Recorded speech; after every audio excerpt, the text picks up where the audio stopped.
6, 5, 4, 3. Ignition. 3, 2, 1. 0.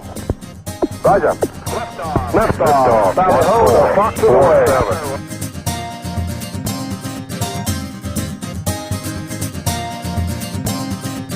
This is your Colbycast, a weekly roundup of news from the Colbyjack.net world headquarters, flavored with a healthy dose of fiction. Push the button. Hey, this is R.L. Ferguson. I've been really busy and really boring on this side, so there's no news today. We're going to go right into the next episode of A Princess of Mars by Edgar Rice Burroughs. This will be episode 5. Enjoy. Chapter 12. A Prisoner with Power. As I entered and saluted, Lorquas Potomel signaled me to advance, and fixing his great hideous eyes upon me, addressed me thus. You have been with us a few days, yet during that time you have, by your prowess, won a high position among us. Be that as it may, you are not one of us. You owe us no allegiance. Your position is a peculiar one, he continued. You are a prisoner, and yet you give commands which must be obeyed. You are an alien, and yet you are a Tharkian chieftain. You are a midget, and yet you can kill a mighty warrior with one blow of your fist. And now you are reported to have been plotting to escape with another prisoner of another race. A prisoner who, from her own admission, half believes you are returned from the Valley of Dor. Either one of these accusations, if proved, would be sufficient grounds for your execution. But we are a just people, and you shall have a trial on our return to Thark, if Tal Hayus so commands. But, he continued in his fierce guttural tones, if you run off with the red girl, it is I who shall have to account to Tal Hayus.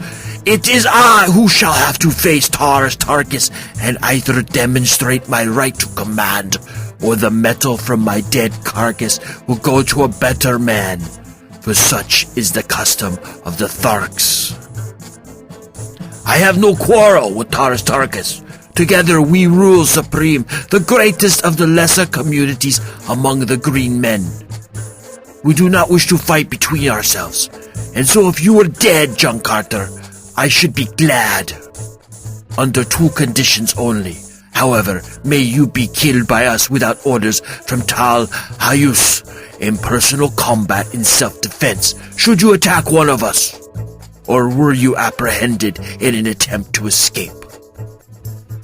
As a matter of justice, I must warn you that we only await one of these 2 excuses for ridding ourselves of so great a responsibility. The safe delivery of the Red Girl to Tal Hayus is of the greatest importance. Not in 1,000 years have the Tharks made such a capture. She is the granddaughter of the greatest of the Red Yerex, who is also our bitterest enemy. I have spoken. The Red Girl told us that we were without the softer sentiments of humanity. But we are a just and truthful race. You may go. Turning, I left the audience chamber. So this was the beginning of Sarkoya's persecution. I knew that none other could be responsible for this report which had reached the ears of Lorquas Potomel so quickly, and now I recalled those portions of our conversation which had touched upon escape and upon my origin. Sarkoya was at this time Taurus Tarkus's oldest and most trusted female. As such, she was a mighty power behind the throne, for no warrior had the confidence of Lorquas Potomel to such an extent as did his ablest lieutenant, Taurus Tarkus. However, instead of putting thoughts of possible escape from my mind, my audience with Lorquas Potomel only served to center my every faculty on this subject. Now, more than before, the absolute necessity for escape, insofar as Dejah Thoris was concerned, was impressed upon me. For I was convinced that some horrible fate awaited her at the headquarters of Tal Hayus. As described by Sola, this monster was the exaggerated personification of all the ages of cruelty, ferocity, and brutality from which he had descended. Cold, cunning, calculating, he was also, in marked contrast to most of his fellows, a slave to that brute passion which the waning demands for procreation upon their dying planet has almost stilled in the Martian breast. The thought that the divine Dejah Thoris might fall into the clutches of such an abysmal atavism started the cold sweat upon me. Far better that we save friendly bullets for ourselves at the last moment, as did those brave frontier women of my lost land, who took their own lives rather than fall into the hands of the Indian braves. As I wandered about the plaza, lost in my gloomy forebodings, Tars Tarkas approached me on his way from the audience chamber. His demeanor toward me was unchanged, and he greeted me as though we had not just parted a few minutes before. "Where are your quarters, John Carter?" he asked. "I have selected none," I replied. "It seemed best that I quartered either by myself or among the other warriors, and I was awaiting an opportunity to ask your advice. As you know," and I smiled, "I am not yet familiar with all the customs of the Tharks." "Come with me," he directed, and together we moved off across the plaza to a building which I was glad to see adjoined that occupied by Sola and her charges.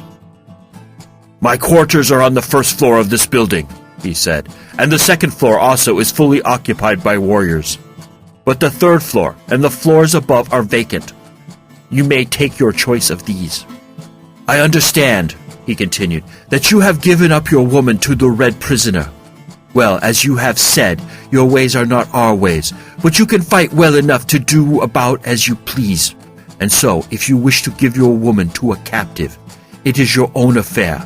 But as a chieftain, you should have those to serve you. And in accordance with our customs, you may select any or all the females from the retinues of the chieftains whose metal you now wear." I thanked him, but assured him that I could get along very nicely without assistance except in the matter of preparing food, and so he promised to send women to me for this purpose, and also for the care of my arms and the manufacture of my ammunition, which he said would be necessary. I suggested that they might also bring some of the sleeping silks and furs which belonged to me as spoils of combat, for the nights were cold and I had none of my own. He promised to do so and departed. Left alone, I ascended the winding corridor to the upper floors in search of suitable quarters.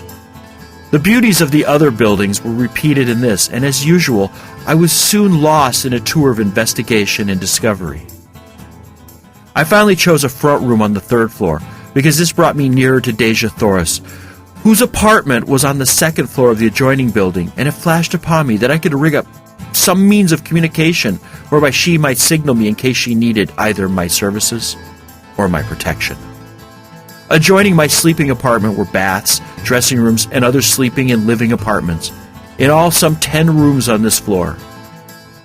The windows of the back rooms overlooked an enormous court, which formed the center of the square made by the buildings which faced the 4 contiguous streets, and which was now given over to the quartering of the various animals belonging to the warriors occupying the adjoining buildings.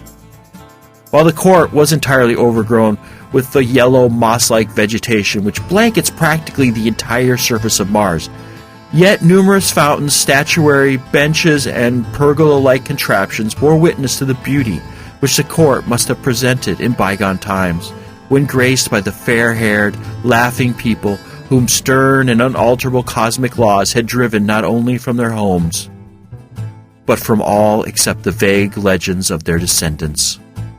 One could easily picture the gorgeous foliage of the luxuriant Martian vegetation which once filled the scene with life and color, the graceful figures of the beautiful women, the straight and handsome men, the happy, frolicking children, all sunlight, happiness, and peace. It was difficult to realize that they had gone down through ages of darkness, cruelty, and ignorance until their hereditary instincts of culture and humanitarianism had risen ascendant once more in the final composite race which now is dominant upon Mars. My thoughts were cut short by the advent of several young females bearing loads of weapons, silks, furs, jewels, cooking utensils, and casks of food and drink, including considerable loot from the aircraft. All this, it seemed, had been the property of the 2 chieftains I had slain, and now, by the customs of the Tharks, it had become mine. At my direction, they placed the stuff in one of the back rooms and then departed, only to return with a second load, which they advised me constituted the balance of my goods. On the second trip, they were accompanied by 10 or 15 other women and youths, who, it seemed, formed the retinues of the 2 chieftains. They were not their families, nor their wives, nor their servants. Their relationship was peculiar, and so unlike anything known to us that it is most difficult to describe. All property among the Green Martians is owned in common by the community, except the personal weapons, ornaments, and sleeping silks and furs of the individuals. These alone can one claim undisputed right to, nor may he accumulate more of these than are required for his actual needs. The surplus he holds merely as custodian, and it is passed on to the younger members of the community as necessity demands.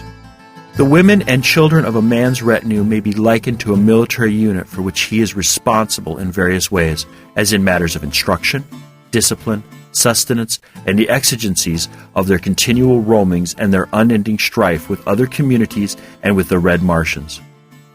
His women are in no sense wives. The Green Martians use no word corresponding in meaning with this earthly word. Their mating is a matter of community interest solely, and is directed without reference to natural selection. The Council of Chieftains of each community control the matter as surely as the owner of a Kentucky racing stud directs the scientific breeding of his stock for the improvement of the whole. In theory, it may sound well, as is often the case with theories, but the results of ages of this unnatural practice, coupled with the community interest in the offspring being held paramount to that of the mother, is shown in the cold, cruel creatures and their gloomy, loveless, mirthless existence.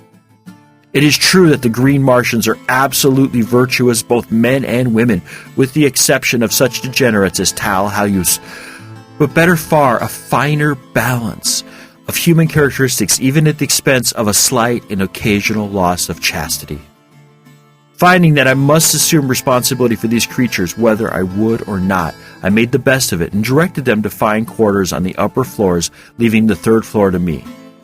One of the girls I charged with the duties of my simple cuisine, and directed the others to take up the various activities which had formerly constituted their vocations. Thereafter I saw little of them, nor did I care to. Chapter 13. Love-Making on Mars. Following the battle with the airships, the community remained within the city for several days, abandoning the homeward march until they could feel reasonably assured that the ships would not return. For to be caught on the open plains with a cavalcade of chariots and children was far from the desire of even so warlike a people as the Green Martians. During our period of inactivity, Dejah Thoris had instructed me in many of the customs and arts of war familiar to the Tharks, including lessons in riding and guiding the great beasts which bore the warriors. These creatures, which are known as thoats, are as dangerous and vicious as their masters, but when once subdued are sufficiently tractable for the purposes of the Green Martians. 2 of these animals had fallen to me from the warriors whose metal I wore, and in a short time I could handle them quite as well as the native warriors. The method was not at all complicated. If the thoats did not respond with sufficient celerity to the telepathic instructions of their riders, they were dealt a terrific blow between the ears with the butt of a pistol, and if they showed fight, this treatment was continued until the brutes either were subdued or had unseated their riders. In a later case, it became a life-and-death struggle between the man and beast. If the former were quick enough with his pistol, he might live to ride again, though upon some other beast. If not, his torn and mangled body was gathered up by his women and burned in accordance with Tharkian custom. My experience with Woola determined me to attempt the experiment of kindness in my treatment of my thoats. First, I taught them that they could not unseat me, and even rapped them sharply between the ears to impress upon them my authority and mastery. Then by degrees, I won their confidence in much the same manner as I had adopted countless times with my many mundane mounts. I was ever a good hand with animals, and by inclination as well as because it brought more lasting and satisfactory results. I was always kind and humane in my dealings with the lower orders. I could take a human life, if necessary, with far less compunction than that of a poor, unreasoning, irresponsible brute. In the course of a few days, my thoats were the wonder of the entire community. They would follow me like dogs, rubbing their great snouts against my body in awkward evidence of affection, and respond to my every command with an alacrity and docility which caused the Martian warriors to ascribe to me the possession of some earthly power unknown on Mars. "How have you bewitched them?" asked Dejah Thoris one afternoon, when he had seen me run my arm far between the great jaws of one of my thoats, which had wedged a piece of stone between two of his teeth while feeding upon the moss-like vegetation within our courtyard. "By kindness," I replied. "You see, Dejah Thoris, the softer sentiments have their value, even to a warrior. In the height of battle as well as upon the march, I know that my thoats will obey my every command, and therefore my fighting efficiency is enhanced. And I am a better warrior for the reason that I am a kind master. Your other warriors would find it to the advantage of themselves as well as of the community to adopt my methods in this respect. Only a few days since you, yourself, told me that these great brutes, by the uncertainty of their tempers, often were the means of turning victory into defeat, since, at a crucial moment, they might elect to unseat and rend their riders." "Show me how you accomplish these results," was Dejah Thoris's only rejoinder. And so I explained as carefully as I could the entire method of training I had adopted with my beasts. And later he had me repeat it before Lorquas Potomel and the assembled warriors. That moment marked the beginning of a new existence for the poor thoats, and before I left the community of Lorquas Potomel, I had the satisfaction of observing a regiment of as tractable and docile mounts as one might care to see. The effect on the precision and celerity of the military movements was so remarkable that Lorquas Potomel presented me with a massive anklet of gold from his own leg as a sign of his appreciation of my service to the horde. On the 7th day following the battle with the aircraft, we again took up the march toward Thark, all probability of another attack being deemed remote by Lorquas Potomel. During the days just preceding our departure, I had seen but little of Dejah Thoris, as I had been kept very busy by Dejah Thoris with my lessons in the art of Martian warfare, as well as in the training of my thoats. The few times I had visited her quarters, she had been absent, walking upon the streets with Sola, or investigating the buildings in the near vicinity of the plaza. I had warned them against venturing far from the plaza for fear of the great white apes, whose ferocity I was only too well acquainted with. However, since Wula accompanied them on all their excursions, and as Sula was well armed, there was comparatively little cause for fear. On the evening before our departure, I saw them approaching along one of the great avenues which led into the plaza from the east. I advanced to meet them, and telling Sola that I would take the responsibility for Dejah Thoris's safekeeping, I directed her to return to her quarters on some trivial errand. I liked and trusted Sola, but for some reason I desired to be alone with Dejah Thoris, who represented to me all that I had left behind upon earth in agreeable and congenial companionship. There seemed bonds of mutual interest between us as powerful as though we had been born under the same roof, rather than upon different planets hurtling through space some 48 million miles apart. That she shared my sentiments in this respect I was positive, for on my approach the look of pitiful hopelessness left her sweet countenance to be replaced by a smile of joyful welcome, as she placed her little right hand upon my left shoulder in true Red Martian salute. "Sarkoia told Sola that you had become a true Thark," she said, "and that I would now see no more of you than of any of the other warriors."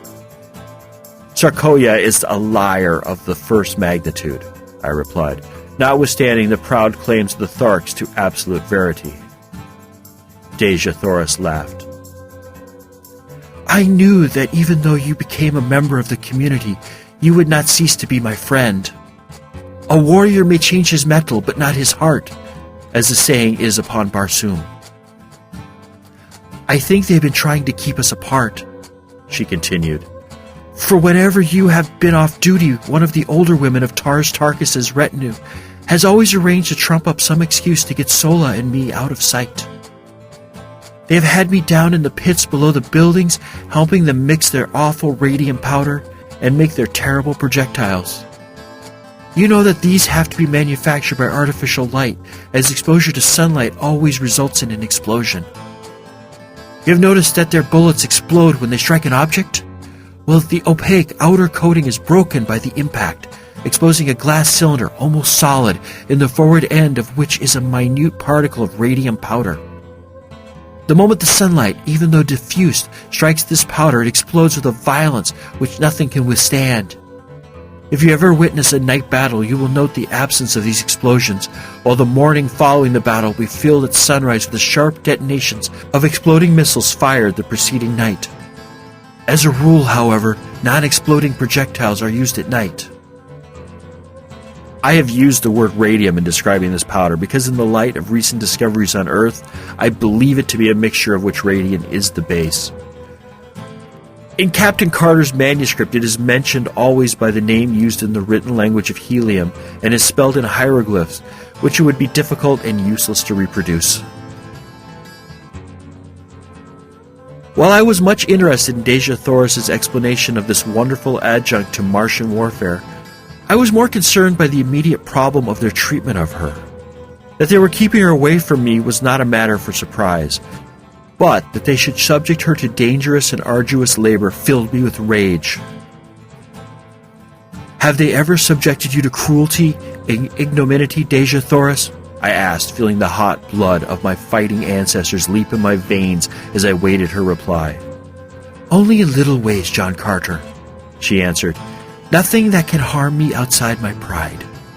They know that I am the daughter of 10,000 Yetics, that I trace my ancestry straight back without a break to the builder of the first great waterway, and they, who do not even know their own mothers, are jealous of me. At heart they hate their horrid fates, and so wreak their poor spite on me who stand for everything they have not, and for all they most crave and never can attain. Let us pity them, my chieftain, for even though we die at their hands, we can afford them pity, since we are greater than they and they know it." Had I known the significance of those words, "my chieftain," as applied by a red Martian woman to a man, I should have had the surprise of my life, but I did not know at that time, nor for many months thereafter. Yet I still had much to learn upon Barsoom. I presume it is the better part of wisdom that we bow to our fate, with as good a grace as possible, Dejah Thoris, but I hope, nevertheless, that I may be present the next time that any Martian, green, red, pink, or violet, has the temerity to even so much as frown on you, my princess. Dejah Thoris caught my breath at my last words, and gazed upon me with dilated eyes and quickening breath, and then with an odd little laugh, which brought roguish dimples to the corners of her mouth. She shook her head and cried, "What a child! A great warrior, and yet a stumbling little child." "What have I done now?" I asked in sore perplexity. "Someday you shall know, John Carter, if we live, but I may not tell you. And I, the daughter of Mors Kayak, son of Tardos Mors, have listened without anger," she soliloquized in conclusion. Then she broke out again into one of her gay, happy, laughing moods, joking with me on my prowess as a Thark warrior as contrasted with my soft heart and natural kindliness. "I presumed that should you accidentally wound an enemy, you would take him home and nurse him back to health," she laughed. "That is precisely what we do on Earth," I answered, "at least among civilized men." This made her laugh again. She could not understand it, for, with all her tenderness and womanly sweetness, she was still a Martian, and to a Martian the only good enemy is a dead enemy, for every dead foeman means so much more to divide between those who live. I was very curious to know what I had said or done to cause her so much perturbation a moment before, and so I continued to importune her to enlighten me. "No," she exclaimed, "it is enough that you have said it and that I have listened. And when you learn, John Carter, and if I be dead, as likely I shall be ere the further moon has circled Barsoom another 12 times, remember that I listened and that I smiled." It was all Greek to me, But the more I begged her to explain, the more positive became her denials of my request, and so, in very hopelessness, I desisted. Day had now given away to night, and as we wandered among the great avenue lighted by the 2 moons of Barsoom, with the earth looking down upon us out of her luminous green eye, it seemed that we were alone in the universe, and I, at least, was content that it should be so. The chill of the Martian night was upon us, and removing my silks, I threw them across the shoulders of Dejah Thoris. As my arm rested for an instant upon her, I felt a thrill pass through every fiber of my being, such as contact with no other mortal had ever produced, and it seemed to me that she had leaned slightly toward me. But of that I was not sure. Only I knew that as my arm rested there across her shoulders longer than the act of adjusting the silk required, she did not draw away, nor did she speak. And so, in silence, we walked the surface of a dying world, but in the breast of one of us at least had been born that which is ever oldest, yet ever new. I loved Dejah Thoris. The touch of my arm upon her naked shoulder had spoken to me in words I could not mistake, and I knew that I had loved her since the first moment that my eyes had met hers that first time in the plaza of the dead city of Korad. My first impulse was to tell her of my love, and then I thought of the helplessness of her position, wherein I alone could lighten the burdens of her captivity and protect her in my poor way against the thousands of hereditary enemies she must face upon our arrival at Thark. I could not chance causing her additional pain or sorrow by declaring a love which, in all probability, she did not return. Should I be so indiscreet, her position would be even more unbearable than now, and the thought that she might feel that I was taking advantage of her helplessness to influence her decision was the final argument which sealed my lips. "Why are you so quiet, Dejah Thoris?" I asked. "Possibly you would rather return to Sola and your quarters." "No," she murmured. "I am happy here. I do not know why it is that I should always be happy and content when you, John Carter, a stranger, are with me. Yet at such times it seems that I am safe, and that with you I shall soon return to my father's court and feel his strong arms about me and my mother's tears and kisses on my cheek." "Do people kiss then upon Barsoom?" I asked, when she had explained the word she used in answer to my inquiry as to its meaning. "Parents, brothers, and sisters, yes, and," she added in a low, thoughtful tone, "lovers." "And you, Dejah Thoris, have parents and brothers and sisters?" "Yes." "And a lover?" She was silent, nor could I venture to repeat the question. "The man of Barsoom," she finally ventured, "does not ask personal questions of women, except his mother and the woman he has fought for and won."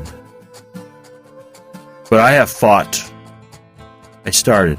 Then I wished my tongue had been cut from my mouth, for she turned, even as I caught myself, and ceased, and drawing my silks from her shoulder, she held them out to me, and without a word, and with head held high, she moved with the carriage of the queen she was toward the plaza and the doorway of her quarters.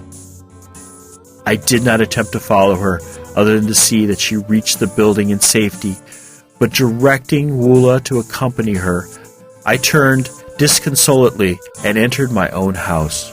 I sat for hours cross-legged and cross-tempered upon my silks, meditating upon the queer freak's chance plays upon us poor devils of mortals. So this was love. I had escaped it for all the years I had roamed the 5 continents and their encircling seas, in spite of beautiful women and urging opportunity. In spite of a half-desire for love and a constant search for my ideal, it had remained for me to fall furiously and hopelessly in love with a creature from another world, of a species similar possibly, yet not identical with mine. A woman who was hatched from an egg, and whose span of life might cover 1,000 years, whose people had strange customs and ideas, a woman whose hopes, whose pleasures, whose standards of virtue and of right and wrong might vary as greatly from mine as did those of the green Martians. Yes, I was a fool, but I was in love, And though I was suffering the greatest misery I had ever known, I would not have had it otherwise for all the riches of Barsoom. Such is love, and such are lovers whenever love is known. To me, Dejah Thoris was all that was perfect, all that was virtuous and beautiful, the noble and good.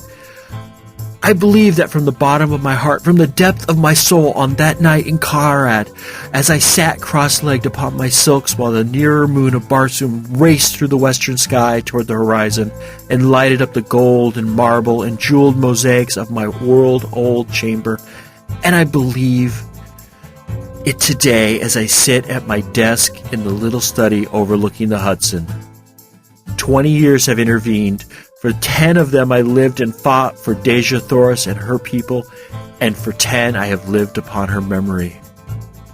The morning of our departure for Thark dawned clear and hot, as do all Martian mornings, except for the 6 weeks when the snow melts at the poles. I sought out Dejah Thoris in the throng of departing chariots, but she turned her shoulder to me, and I could see the red blood mount to her cheek. With the foolish inconsistency of love, I held my peace when I might have pled ignorance of the nature of my offense, or at least the gravity of it, and so have effected at worst a half-conciliation. My duty dictated that I must see that she was comfortable, and so I glanced into her chariot and rearranged her silks and furs. In doing so, I noted with horror that she was heavily chained by one ankle to the side of the vehicle. "What does this mean?" I cried, turning to Sola. "Sarkosia thought it best," she answered, her face betokening her disapproval of the procedure. Examining the manacles, I saw that they fastened with a massive spring lock. "Where is the key, Sola? Let me have it." "Sarkosia wears it, John Carter," she answered. I turned without further word and sought out Tars Tarkas, to whom I vehemently objected to the unnecessary humiliations and cruelties, as they seemed to my lover's eyes, that were being heaped upon Dejah Thoris. "John Carter," he answered, "if ever you and Dejah Thoris escape the Tharks, it will be upon this journey. We know that you will not go without her. You have shown yourself a mighty fighter, and we do not wish to manacle you, so we hold you both in the easiest way that will ensure security. I have spoken." I saw the strength of his reasoning at a flash, and knew that it were futile to appeal from his decision. But I asked that the key be taken from Sarkosia, and that she be directed to leave the prisoner alone in the future. "This much, Tars Tarkas, you may do for me in return for the friendship that, I must confess, I feel for you." "Friendship?" he replied. "There is no such thing, John Carter. But have your will. I shall direct that Sarkosia cease to annoy the girl, and I myself will take the custody of the key." "Unless you wish me to assure the responsibility," I said, smiling. He looked at me long and earnestly before he spoke. "Were you to give me your word that neither you nor Dejah Thoris would attempt to escape until after we have safely reached the court of Tal Hayus, you might have the key and throw the chains into the river Is." "It were better that you held the key, Tars Tarkas." He smiled and said no more, but that night, as we were making camp, I saw him unfasten Dejah Thoris's fetters himself. With all his cruel ferocity and coldness, there was an undercurrent of something in Tars Tarkas which he seemed ever battling to subdue. Could it be a vestige of some human instinct come back from an ancient forebear to haunt him with the horror of his people's ways? As I was approaching Dejah Thoris's chariot, I passed Sarkosia, and the black, venomous look she accorded me was the sweetest balm I had felt for many hours. Lord, how she hated me! It bristled from her so palpably that one might have cut it with a sword.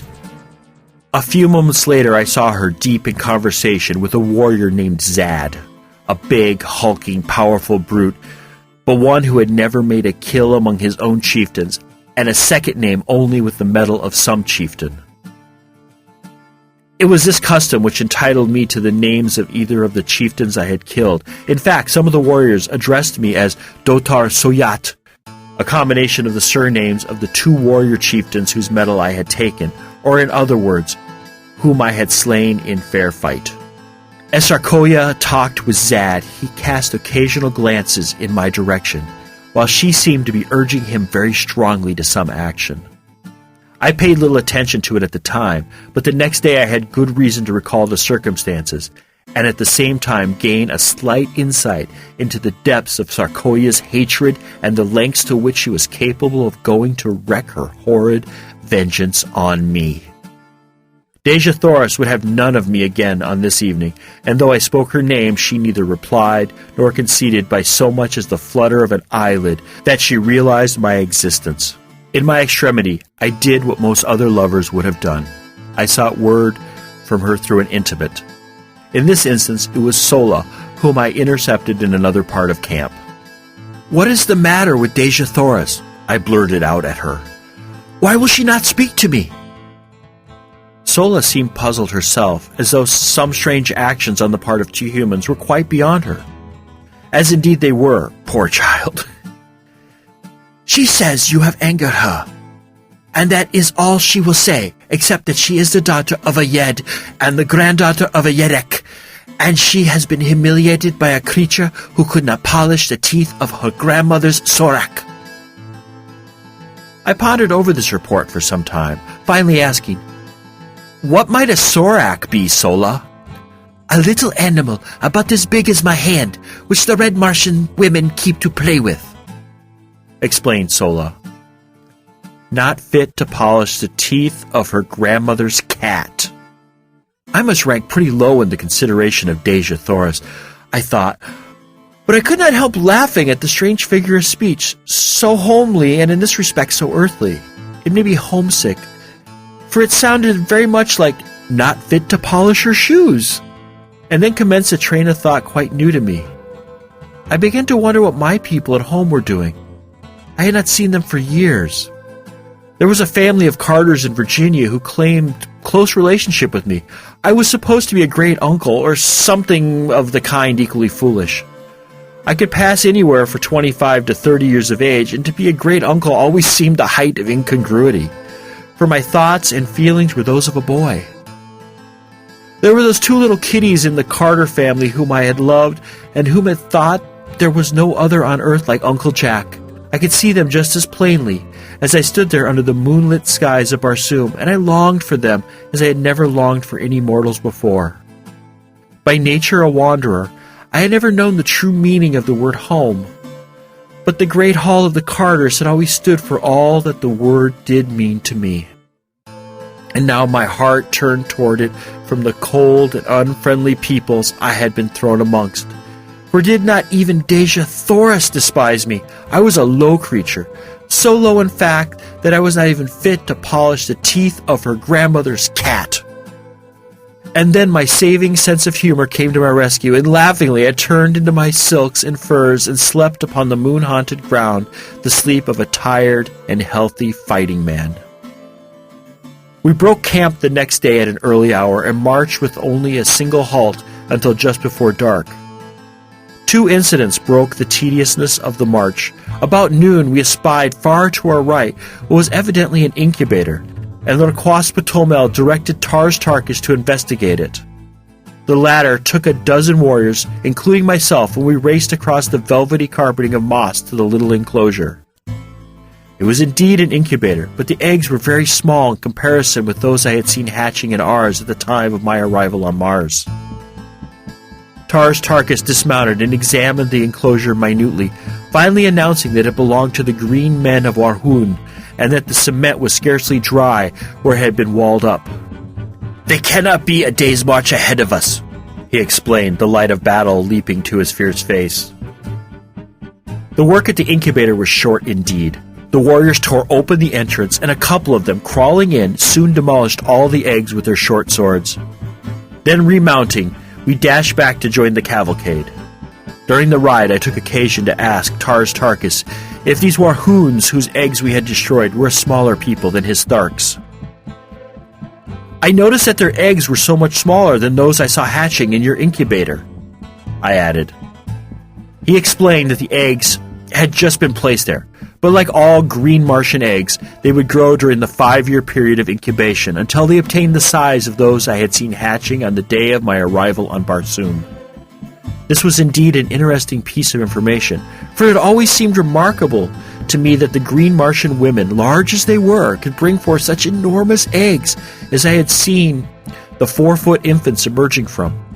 As a matter of fact, the new-laid egg is but a little larger than an ordinary goose egg, and it does not commence to grow until subjected to the light of the sun. The chieftains have little difficulty in transporting several hundreds of them at one time from the storage vaults to the incubators. Shortly after the incident of the Wahoon eggs, we halted to rest the animals, and it was during this halt that the second of the day's interesting episodes occurred. I was engaged in changing my riding cloths from one of my thoats to the other, for I divided the day's work between them, when Zad approached me, and without a word struck my animal a terrific blow with his longsword. I did not need a manual of green Martian etiquette to know what reply to make, for in fact I was so wild with anger that I could scarcely refrain from drawing my pistol and shooting him down for the brute he was. But he stood waiting with drawn longsword, and my only choice was to draw my own and meet him in fair fight with his choice of weapons or a lesser one. This latter alternative is always permissible. Therefore, I could have used my short sword, my dagger, my hatchet, or my fists had I wished, and been entirely within my rights, but I could not use firearm or a spear, while he held only his longsword. I chose the same weapon he had drawn because I knew he prided himself upon his abilities with it, and I wished, if I worsted him at all, to do it with his own weapon. The fight that followed was a long one and delayed the resumption of the march for an hour. The entire community surrounded us, leaving a clear space about 100 feet in diameter for our battle. Zad first attempted to rush me down as a bull might a wolf, but I was much too quick for him, and each time I sidestepped his rushes, he would go lunging past me, only to receive a nick from my sword upon his arm or back. Soon he was streaming blood from a half-dozen minor wounds, but I could not obtain an opening to deliver an effective thrust. Then he changed his tactics, and fighting warily and with extreme dexterity, he tried to do by science what he was unable to do by brute strength. I must admit that he was a magnificent swordsman, and had it not been for my greater endurance and the remarkable agility the lesser gravitation of Mars lent me, I might not have been able to put up the credible fight I did against him. We circled for some time without doing much damage on either side, the long, straight, needle-like swords flashing in the sunlight and ringing out upon the stillness as they crashed together with each effective parry. Finally, Zad, realizing that he was tiring more than I, evidently decided to close in and end the battle in a final blaze of glory for himself. Just as he rushed me, a blinding flash of light struck full in my eyes, so that I could not see his approach, and could only leap blindly to one side in an effort to escape the mighty blade that seemed I could already feel in my vitals. I was only partially successful, as a sharp pain in my left shoulder attested. But in the sweep of my glance, as I sought to again locate my adversary, a sight met my astonished gaze which paid me well for the wound the temporary blindness had caused me. There, upon Dejah Thoris' chariot, stood 3 figures, for the purpose, evidently, of witnessing the encounter above the heads of the intervening Tharks. There was Dejah Thoris, Sola, and Sarkoya, and as my fleeting glance swept over them, a little tableau was presented, which will stand graven in my memory to the day of my death. As I looked, Dejah Thoris turned upon Sarkoya, and with the fury of a young tigress, and struck something from her upraised hand, something which flashed in the sunlight as it spun to the ground. Then I knew what had blinded me at that crucial moment of the fight, and how Sarkoya had found a way to kill me without herself delivering the final thrust. Another thing I saw, too, which almost lost my life for me then and there, for it took my mind for the fraction of an instant entirely from my antagonist, for as Dejah Thoris struck the tiny mirror from her hand, Sarkoya, her face livid with hatred and baffled rage, whipped out her dagger and aimed a terrific blow at Dejah Thoris, and then Sola, our dear and faithful Sola, sprang between them. The last I saw was the great knife descending upon her shielding breast. My enemy had recovered from his thrust, and was making it extremely interesting for me, so I reluctantly gave my attention to the work in hand, but my mind was not upon the battle. We rushed each other furiously time after time, till suddenly, feeling the sharp point of his sword at my breast in a thrust I could neither parry nor escape, I threw myself upon him with outstretched sword, and with all the weight of my body, determined that I would not die alone if I could prevent it. I felt the steel tear into my chest, all went black before me, my head whirled in dizziness, and I felt my knees giving beneath me.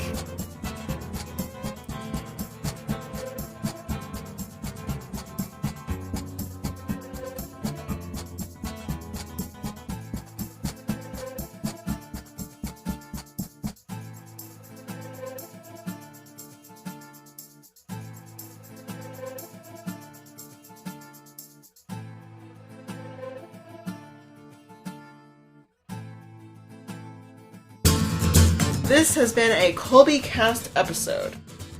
This work is distributed under a Creative Commons Attribution, Non-Commercial, No Derivatives license. Share it, link it, blog it, talk about it. As Woody Guthrie said, this song is copyrighted in the U.S. under seal of copyright number 154085 for a period of 28 years, and anybody caught singing it without our permission will be a mighty good friend to ourn, cause we don't give a darn. Publish it, write it, sing it, swing to it, yodel it. We wrote it, that's all we wanted to do.